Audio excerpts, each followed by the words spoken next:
We'd like to give you an update. Today on February 6th, 2012, investigators charged Tivon Rollie Thomas with the following 5 counts of robbery in the first degree, 2 counts of attempted murder, 1 count of burglary in the first degree, 2 counts of assault in the second degree, and 1 count of assault in the first degree. Tivon was shot during the robbery and is currently in stable condition at DCH. We will also be pursuing charges on another individual who was in possession of a firearm with an altered serial number, which is a felony in the state of Alabama with potentially additional federal charges. Now, I'm disappointed to report an issue that has been of great concern to law enforcement for some time. I received and confirmed with the Tuscaloosa County Community Corrections Program that Donald Deshun Wynn was a participant in the Supervised Prison Diversion Program. Wynn failed drug tests on January 17th of this year, January 23rd of this year, January 30th of this year, and February 1st of this year. On 2 of these occasions, he attempted to introduce a false urine sample. I have spoken with my law enforcement counterparts, and we are again concerned regarding the credibility and the supervision of the program as administered through the Tuscaloosa County Community Corrections Program. At this time, we have found no attempt to revoke Donald Deshun Wynn from the prison deferral program and return him to the prison to serve the remainder of his sentence. Had this been done on the 1st, the 2nd, the 3rd, or even the 4th false positive test, he would not have been on the street to be allegedly involved in a crime where 5 victims were shot in a robbery. Now I'd like to give you the current conditions as we know it of the victims. The 17-year-old male shot in the chest is still in critical condition at DCH. 18-year-old male shot in the side was released. An 18-year-old female shot in the abdomen is still in critical condition. An 18-year-old shot in the arm has been released, and a 20-year-old male shot in the leg has been released. Now, we'll be more than glad to answer questions, but it'll have to be limited to the scope of the investigation. I've heard from several of the suspect or victims' families and victims, people at the party, they've had some they're worried about a retaliation or any type of that. Can you mention anything about that? I was contacted on Facebook and had contacted them back. We need them to contact us. We need to be able to report these issues. We need to be able to investigate it. The homicide unit is following up. I can assure you that if anybody talks about retaliation or is involved in retaliation, that we will use every resource available within the sheriff's office. I feel certain that Tommy Smith will do the same from the DA's office, but we will not tolerate, we will not condone or show any leeway whatsoever if there's any kinds of reprisal in this case, all the way through trial. Sheriff, can you tell us if the person you mentioned with the altered handgun or shotgun or whatever, can you say whether or not that person was a potential suspect or potential third suspect?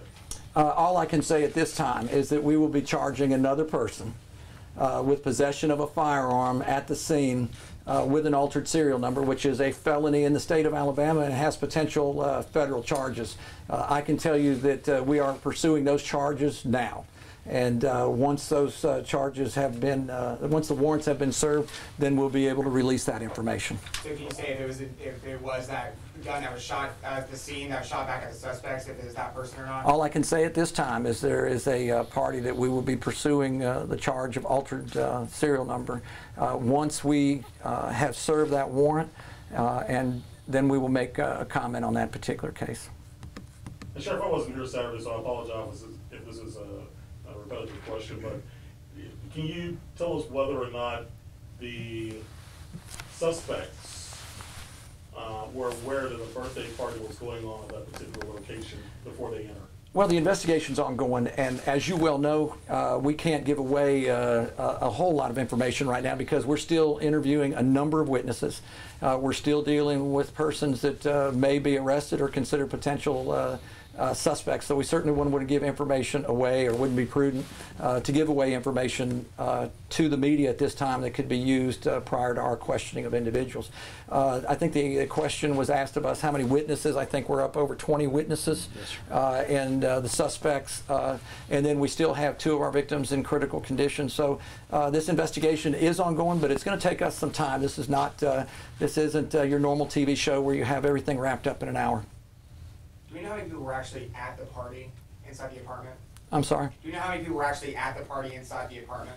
Well, they're going to be part of our witnesses, but we're not releasing numbers. We would like to say if there are people that were at this party that we have not spoken to, we wish they would come forward because that'll be a critical part as we conclude the investigation and move the case over to the district attorney's office and into the court process. Can you tell us what charge Wynn had been charged with? Why was he out on? That was in our press release of the other day, and I'll get Andy to get with you, and it should be listed in what Andy will give you here in just a minute. We have the press release from the other day and an updated version, so his charges are listed there. Yes, ma'am. That's what I was going to ask also.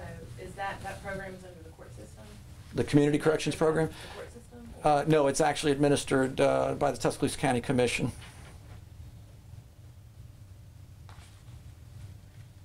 And that includes when his charges were, or when he was charged with, there were drug charges, obviously, not violent charges. Yes, Wynn was in on drug charges but failed 4 drug tests starting in January 17th up until February 1st.